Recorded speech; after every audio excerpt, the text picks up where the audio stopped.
Hello guys. आज हम जानेंगे अकबर के बारे में। अकबर का टाइम पीरियड था 1556 से 1605 means almost 49 years.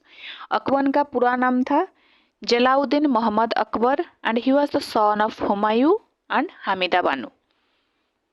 He was born at Amarkot in 1542 को इसका जन्म हुआ था और वो पढ़ा लिखा नहीं था। बेरम Khan coronated him at Kalanaur when he was 14 years old। Bairam Khan ने ही अकबर को राजा बनाया था जब हुमायूं का डेथ हो गया था। हुमायूं का डेथ कब हुआ था? 1556 को। उसके बाद अकबर ने गादी संभाली। That time Akbar was only 14 years old। Bairam Khan represented him in the second battle of Panipat, क्योंकि उस टाइम वो 14 साल के थे, इसलिए उसके तरफ से, अकबर के तरफ से बेरम खान ने युद्ध लड़ा था। The second battle of Panipat ये कब हुआ था? 1556 को अगेंस्ट हेमू विक्रमादित्य, वो राजा थे, उनके अगेंस्ट हुआ था। और फर्स्ट बैटल ऑफ पानीपत कब हुआ था? First battle of Panipat Babur and Ibrahim Lodi के बीच हुआ था। तो सेकंड तो ये कब हुआ था? फर्स्ट बैटल ऑफ पानीपत हुआ था 1526 को। सेकेंड बैटल ऑफ पानीपत हुआ है 1556 को बिटवीन बेरम खान एंड हेमू विक्रमादित्य। हेमू कौन थे? Hemu is considered as the last Hindu king of Delhi. ठीक है, he was the 14th and the last king who took the title of Vikramaditya. ये लास्ट किंग थे जिनको विक्रमादित्य का टाइटल मिला था। Between 1556 to 1560 Akbar ruled under Bairam Khan regency. Means वो अकबर छोटे थे तो उनके बेरम खान के गाइडेंस से ही वो रूल करते थे। बट बेरम खान मारे गए कहाँ पे? एट पाटन इन गुजरात। गुजरात के पाटन में जब वो मक्का जा रहे थे, मक्का जो उनका एक तीर्थ स्थल है, वो जा रहे थे, वहाँ पे उनको मारे गए by Mubarak Khan, one of his old Afghani enemy Mubarak Khan. तो मुबारक खान ने ही बेरम खान का हत्या किया था। द पीरियड ऑफ 1560 टू 1562, उससे पहले तो बेरम खान के गाइडेंस से काम करते थे पर उनकी डेथ हो गई।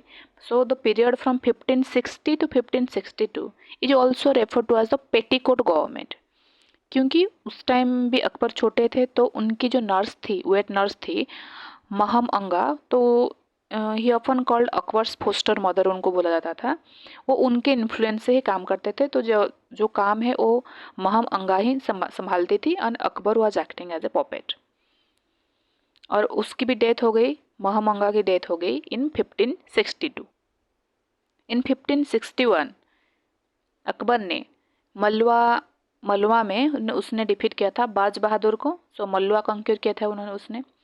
Then he defeated Garhakatanga in MP in 1564। इससे कौन रूल करता था? रानी दुर्गावती रूल करते थे। फिर उसके बाद उसने कॉन्क्यूर किया चित्तौड़ को, देन रणथाबोर को। Akbar followed a policy of reconciliation with the Rajput. ये क्या है? Means some of the Rajput princes entered into matrimonial alliance with him. जिस भी राजपूत को हराते थे उनके प्रिंसेस से वो शादी कर लेते थे, तो मैट्रिमोनियल अलायंस बन जाता था उनके बीच। In 1562 he married the eldest daughter of Raja Bharmal, जो कि उस टाइम जयपुर के अमेर में, the ruler of Amer Jaipur, वहाँ पे रूल करते थे। उनकी एल्डेस्ट डॉटर से इसने शादी की थी in 1562। In 1570 he married the princess of Bikaner and Jaisalmer. उनके राजा को हरा के फिर उनके प्रिंसेस से उसने शादी की। इन 1584 उनके जो बेटे थे प्रिंस सलीम, जो छोटे बेटे थे उनके, prince Salim, he was married to the daughter of Raja Bhagwan Das. ठीक है, उस टाइम 1570 में जो इसने हराया था अकबर ने, he married the princess of Bikaner and Jaisalmer के प्रिंसेस शादी की थी। पर 1584 में उनके बेटे ने शादी की थी राजा भगवान दास। इस तरह भी मैट्रिमोनियल अलायंस बन गया। फिर उनके बेटों ने प्रिंसेस से शादी करने लगे। All this activities paved the way for friendship between Rajput and Mughals and except Mewar. Mewar में ऐसा कुछ अलायंस, उनके मैट्रिमोनियल अलायंस उनका नहीं बना था। इन 1572 अकबर ने गुजरात को जीता था। कहाँ पे बैटल हुआ था? बैटल ऑफ सरनाल में बैटल हुआ था। It was in order to commemorate his victory. उसके विक्ट्री को याद रखने के लिए अकबर ने बुलंद दरवाज़ा बनाया है फतेहपुर सिकरी में। कब ये बनाया था? 1602 में। 1602 में उसने बनाया था। इसने गुजरात का बोन था 1572 और बुलंद दरवाज़ा बनाया 1602 में in Fatehpur Sikri. He fought a battle of Haldi Ghati. Haldi Ghati जो युद्ध कब हुआ? 1576 को विथ मेवार। मेवार में हमने पढ़ा था, मेवार में उनका मैट्रिमोनियल अलायंस नहीं बना था, युद्ध होता था। तो बैटल ऑफ हल्दी घाटी में मुगल की तरफ से कौन रिप्रेजेंट करते हैं? राजा मान सिंह। मान सिंह वो कौन थे? Grand son of Raja Barmal. Raja Barmal हमने पढ़ा था, राजा बर्मल की डॉटर से इनकी शादी हुई थी अकबर की। तो राजा मान सिंह राजा बर्मल का वो पोता था, तो वो रिप्रेजेंट करता था मुगल को। एंड असफ खान भी था उसके साथ। एंड राजपूतों को कौन रिप्रेजेंट करता था? राणा प्रताप सिंह, जो कि ग्रैंड सन है राणा संगा। ठीक है, पर इसमें भी राजपूत डिफीट हुए थे। तो बैटल ऑफ हल्दी घाटी किसके बीच हुआ था? मुगल के बीच एंड राणा प्रताप सिंह के बीच। मुगल की तरफ से कौन युद्ध करते थे? राजा मान सिंह एंड असफ खान। और राजपूत की तरफ से थे राणा प्रताप सिंह। और बैटल ऑफ हल्दी घाटी का ईयर कौन सा था? 1576। फिर इसके बाद Raja Man Singh conquered Bihar, Bengal and Odisha in sequence. इन्होंने ये सब जीता, कंक्योर किया। इन 1586 अकबर कंक्योर्ड कश्मीर। कश्मीर को जीता है उसने 1586 में। सिंध को जीता है इसने 1593 में।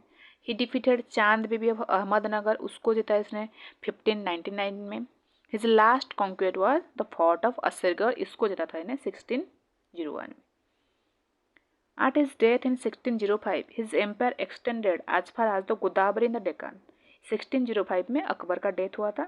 उस टाइम ऑलमोस्ट इंडिया का 2/3 पार्ट इसने कवर किया था, up to Godavari Deccan, south में गोदावरी रिवर तक इसका एम्पायर फैला हुआ था। अब हम जानेंगे important aspects of Akbar's rule. Ralph Fitch was the first Englishman जो कि अकबर के कोर्ट में आया था। किस ईयर में? 1585 में।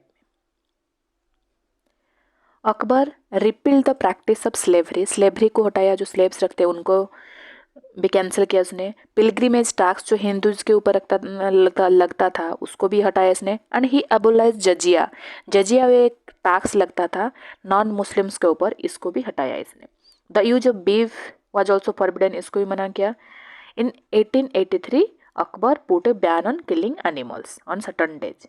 ठीक है, ये सब सिस्टम, ये सब अच्छा काम किया है उसने। He repealed slavery system, he repealed the pilgrimage tax, he abolish jizya tax, jizya जो टैक्स लगता था नॉन मुस्लिम्स के ऊपर। ही एबोलाइज द बीफ के जो कॉट करता था किया जाता था उसको भी इसने फॉरबिडन किया। And he put a ban on killing animals on certain days. इसने he visited the shrine of Sheikh Moinuddin Chishti, Ajmer में जो है वो को, वहाँ पे इसने 2 टाइम विजिट किया था। ही बिलीव्ड इन सुल्ले कुल, ये जो सिस्टम है, और पीस टू ऑल, ये मुस्लिम्स का एक प्रथा है, इसमें वो बिलीव करता था। ही बिल्ट इबादत खाना, इबादत खाना का फतेहपुर सिकरी में बनाया था इसने इन 1575 में। इबादत खाना कहाँ पे? उसने हॉल ऑफ प्रेयर, जो वहाँ पे हर कोई रिलीजन के लोग आके प्रेयर कर सकते हैं, ये ओपन था सबके लिए। और ये वहाँ पे रिलीजियस डिस्कशन करता था दूसरे रिलीजन के लोगों के साथ। जैसे हिंदू में पुरुषोत्तम दास थे, पारसी में महाराजी राणा थे, एंड हरि विजय सूरी, जीना चंद्र सूरी, ये सब जैन से बिलोंग करते थे। एंड क्रिश्चियन से थे एंटोनियो मोनेसोरेट एंड रुडोल्फ एक्वाविवा, इन सब के साथ वो रिलीजियस बातें डिस्कस करता था। पर ये इतना इंपॉर्टेंट नहीं है। The important thing is he built इबादत खाना इन फतेहपुर सिकरी इन 1575, और इबादत खाना का मतलब है hall of prayers. In 1579 Akbar issued the decree of infallibility, और इसे बोला जाता है महजरनामा, दैट रिक्वायर्ड उलेमास to recognise him as the supreme authority in religious matters. इसे बोला जाता है सुल्तान ए अदिल। और उलेमास मीन्स जो रिलीजियस लीडर्स थे उसको मुस्लिम में उलेमास कहा जाता था।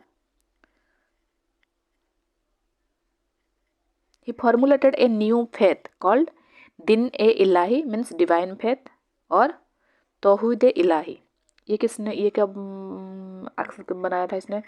इन 1582 में। Formulated new faith which incorporated the tenets of both Hinduism और मुस्लिम्स इस्लाम को मिला के इसने एक नया रिलीजन स्टार्ट करने का सोचा था, जिसे आप बोल सकते दिन ए इलाही बोला जाता था और तहूदी ए इलाही। ये कब किया था इसने? 1582 में। इस रिलीजन को बहुत कम लोग मानते थे, जैसे Birbal was the first and last Hindu जिसने ये इलाही सिस्टम को माना था। इसके बाद है अबुल फैजल एंड फैजी, जो कि उससे अकबर से कनेक्टेड थे, ये सब मानते थे, बाकी बहुत कम लोग मानते थे इसको। He started the practice of Jharokha Darshan, Tuladan and Paibos. Jharokha Darshan means daily practice with audience के साथ, वो बालकोनी से जैसे डायरेक्ट कनेक्शन बनाना, डायरेक्ट कम्युनिकेशन करना, इसको झरोका दर्शन बोला जाता था। एंड तुलादान मीन्स जो राजा थे उसको वेट करके जितने भी गोल्ड उनके वेट के हिसाब से जितने गोल्ड वेट होगा उनको बांटते थे पब्लिक में, ये होता है तुलादान। एंड पेबोस मीन्स जैसे राजा के फुट को चूम के उनको नमस्ते करना, ये सब था, ये है पेबोस। His land revenue system was known as Todarmal बंदोबस्त और देहसाला सिस्टम। ये तोडरमल के नाम से ही हुआ है और जाबते सिस्टम ही बोलते थे इसको। 3 salient features of the Zabti system were measurement of land, classification of land and fixation of rate। ये थे उनके रेवेन्यू सिस्टम में। The rates were based on the average of the produce and prices during the last 10 years। जितने भी production हुआ होगा last 10 year में उसको देख के ही उसका प्राइस जैसे वो रेट लिया जाता था। Bigha was adopted as a standard unit of area को बीघा के हिसाब से माना जाता था। ए न्यू गज और यार्ड, और ये इसको गज ए इलाई वाज इंट्रोड्यूस, इसको 41 डिजिट के हिसाब से और 33.5 इंच के हिसाब से नापा जाता था। Todarmal and Muzaffar Khan Turbati were the important revenue officer. Todarmal के नाम से सिस्टम भी तोडरमल सिस्टम कहा गया है। Todarmal and Muzaffar Khan Turbati were the important revenue officers. Revenue कितना दिया जाता है? Was 1/3 of the production to be paid in cash. जितना ही प्रोडक्शन होता था उससे 1/3 वो रेवेन्यू लेते थे। He also introduce the mansabdari system. Mansabdari system कहाँ से लिया था इसने? मंगोलिया से। To organize the nobility as well as the army. Army को जैसे रैंकिंग बोलते थे उस सिस्टम को मनसबदारी सिस्टम बोला जाता था। Mansabdar mean the holder of rank. There are 2 ranks, Zat and Sawar. Zat fix the status and standing in the administrative hierarchy, उसको जाट बोलते थे। एंड सवार जैसे घोड़सवार होते थे, दे fix the number of troopers held by the mansabdar. It was not a hereditary system, जो भी अच्छे बंदे मिलते थे उनको ही चूज किया जाता था, not a hereditary system. They are paid through revenue assignments, jagirs and salaries both.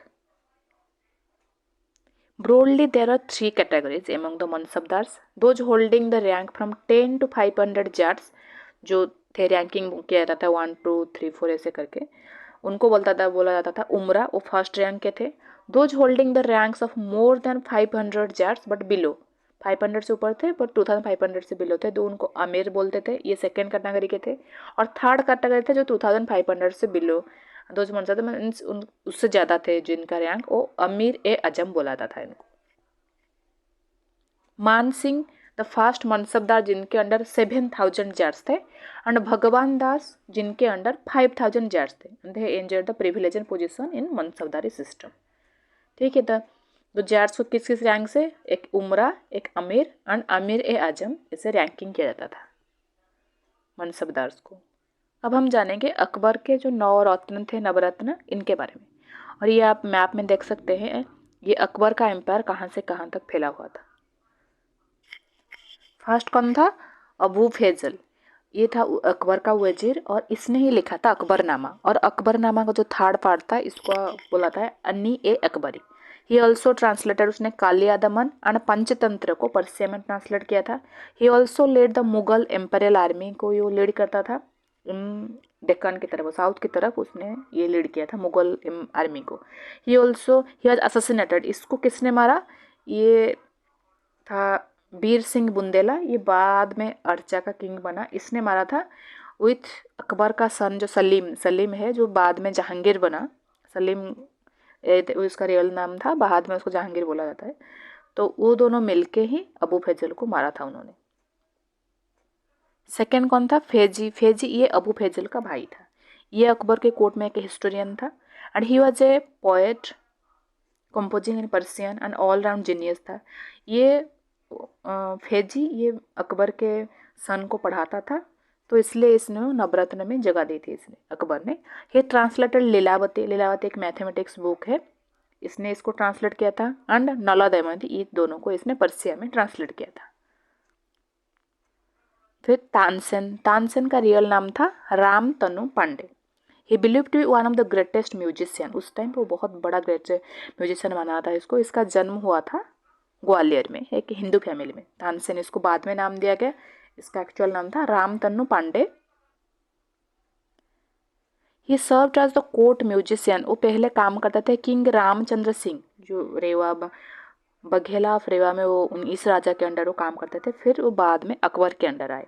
Tansen accepted इस्लाम। पहले तो हिंदू थे, फिर उसने इस्लाम को एक्सेप्ट किया under the saint of Sheikh Mohammad Ghaus of Gwalior. इसके अंडर इन्होंने इस्लाम को एक्सेप्ट किया। It was believe that Tansen made miracles. वो गाना गा के बारिश कर सकते थे या आग भी लगा सकते थे।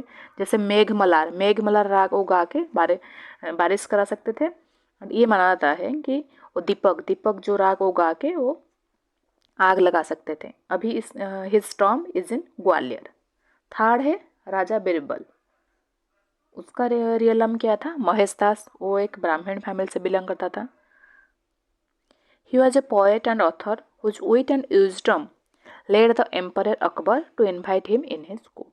फिर उसका पहला नाम था महेश दास, फिर बिरबल। अकबर ने इसको बिरबल नाम दिया and Akbar also conferred on him the title of राजा।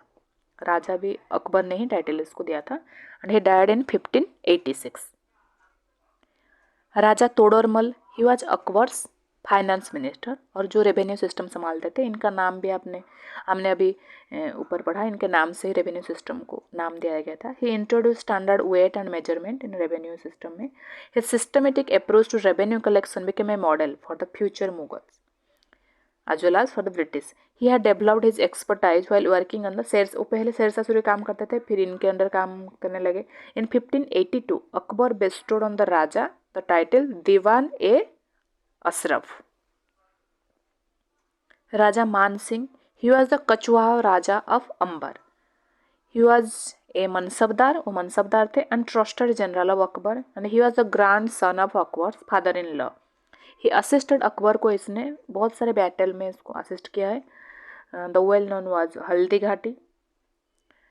ये लीड किया था, इसने लीड किया था, जो मुगल की तरफ से इसने लीड किया था। He also lead campaign in Odisha and Bengal. फिर अब्दुल रहीम खाने खाना।